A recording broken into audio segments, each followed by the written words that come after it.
Hello everyone and welcome to my channel. On today's video we are going to review the Samsung S24. I've had it for a month right now, so I thought I could share with you what I love and what I don't love about this phone. Just as a short notice, I've been using iPhones for my whole life. Basically, I've been an iPhone user for over 10 years and I wanted to make a switch, and the switch just happened basically because I've tried to use this phone, the S24. So like I said, I've had it for a month now, and maybe you guys will find useful what I did like and what I didn't like about this phone. So if we start about talking about the design of this phone, as it is right now, it has a screen protector, and I've been using it with the Spigen hybrid case. I think it's called Ultra Hybrid case if you want to search for it online. I just think it was a nice combo to use it with it. So basically, this is all that I got for this phone in the meantime. I want to say, design wise, that it makes it very easy to hold with one hand. I have small hands, so basically this phone fits in my hand, fits in my pocket without, having to worry about taking a purse with me or something, or putting it in my backpack. And also it just feels comfortable to use. I mean, I can access it anywhere with just using my thumb, and that's been really, really good about.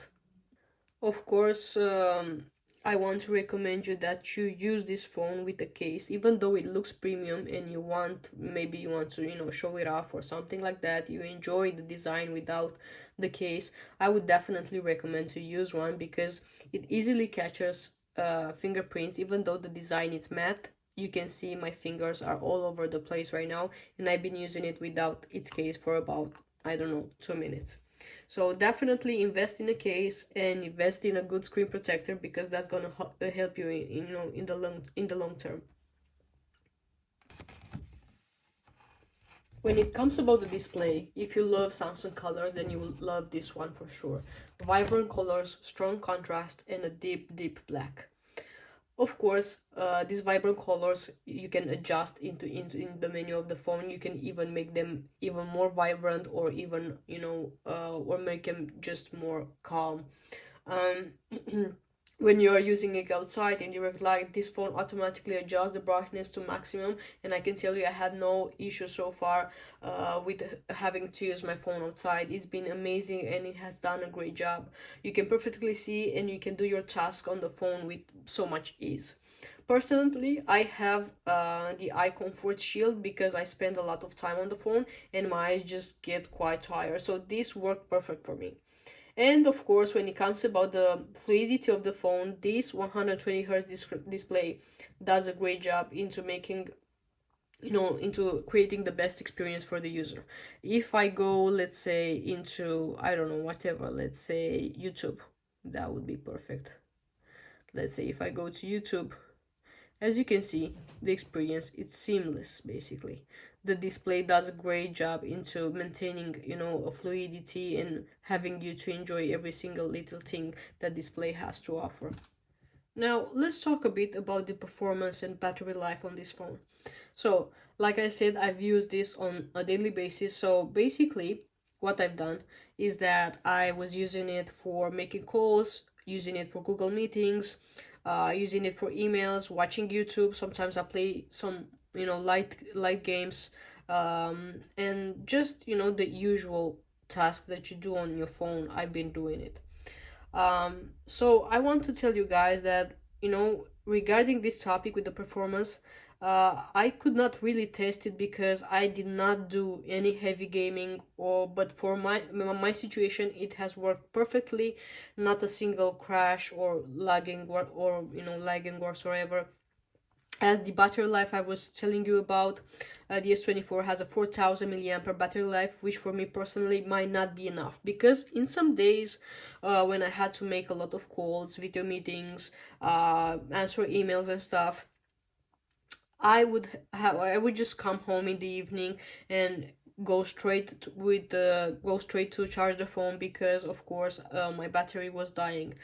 But now, if you're not a heavy user, you don't have to worry about it because if you use your phone just to make calls, a couple calls, couple emails a bit of YouTube, a bit of texting or whatever, this should be more than enough for you. In some days, I know I would have to use when I knew I would have to use the phone a lot, I would have turned on the power saving option, which is good for me, but it takes a lot from the performance of the phone, because when you turn on this power saving option, you will see that your phone will start lagging, and the fluidity of the display is no longer perfect as it used to be before turning on this option. The fingerprint coming from an iPhone, and iPhone has, it unlocks your phone with your face, so it has Face ID as they call it. This one has been working quite good. I didn't have issues with it whatsoever, and I tell you that sometimes it's even more practical, because sometimes with the iPhone, in the evenings or at night, I would have struggled to unlock the phone, and I was just inputting my pass in. But with this one, you just press it, and that's about it. You also have face recognition on this one, but it's not as fast as the Face ID on the iPhone, that's for sure. So keep in mind, if you are switching from an iPhone to an Android, they have face recognition, but it's just not as fast as the one on the iPhone. Right now, regarding the performance, I would say that's about it, because I'm not a heavy user, so that's all my input that I can give you regarding this phone. Let's talk a bit about the camera. I'm gonna be short with it as well, because I only take photos from time to time, document photos, a couple of nature photos outside, couple of selfies from like 2 times a year. So I don't use the camera on this phone as much as I guess I should. But I tell you what, for the pictures that I've made, it has done a great job. Just a couple picture outside, couple picture of documents, some close-ups. It has done a good job. I mean, it's Samsung. They have great cameras on the phones, but if you are comparing it, let's say the selfie camera of the iPhone nearby this one, it's just up to your preference, because the iPhone tends to have more natural colors. This one kind of oversaturates the colors.